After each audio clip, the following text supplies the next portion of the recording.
Hi అండి.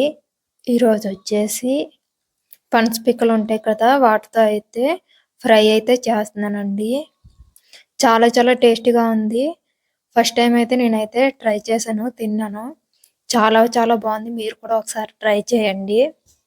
First అయితే పనస పిక్కలనైతే ఉడకబెట్టేసుకోవాలండి. ఉడకబెట్టేసి పైనున్న తొక్కయితే తీసేసుకొని, ఈ విధంగా చిన్న చిన్న ముక్కల్లాగా అయితే కట్ చేసేసుకోవాలండి.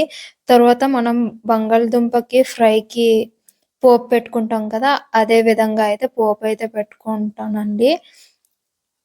సేమ్ బంగాళదుంప తిన్న ఫ్లేవరే అయితే నాకైతే అనిపిచ్చింది. చాలా చాలా టేస్టీగా ఉంది. మీరు కూడా ఒకసారి ట్రై చేయండి. ఫస్ట్ అయితే ఆయిలేసుకొని ఆవాలు, జీలకర్ర, కరివేపాకు, పచ్చిమిర్చి వేసుకొని ఫ్రై చేసుకోవాలి. తర్వాత అయితే ఒక 2 ఉల్లిపాయలైతే కట్ చేసుకున్నాను. అవి కూడా వేసుకొనైతే కొంచెం గోల్డెన్ బ్రౌన్ కలర్ వచ్చేంత వరకైతే ఫ్రై అయితే చేసుకోవాలి. ఫ్రై అయిన తర్వాత అయితే సాల్ట్ కూడా వేసుకుంటున్నానండి. సాల్ట్ కూడా వేసుకొని ఒక 2 మినిట్స్ అయితే ఫ్రై అయితే చేసుకున్నాను.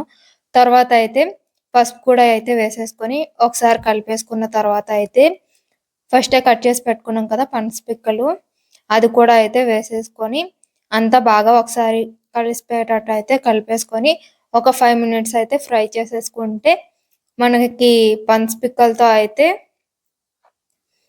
ఫ్రై అయితే రెడీ అయిపోతుందండి. ఇది దోసలకని కాంబినేషన్‌గా చాలా చాలా బావుంటది. మేమైతే రొట్టెతో కాంబినేషన్‌గా అయితే ఇదైతే ట్రై చేసాం. Thank you.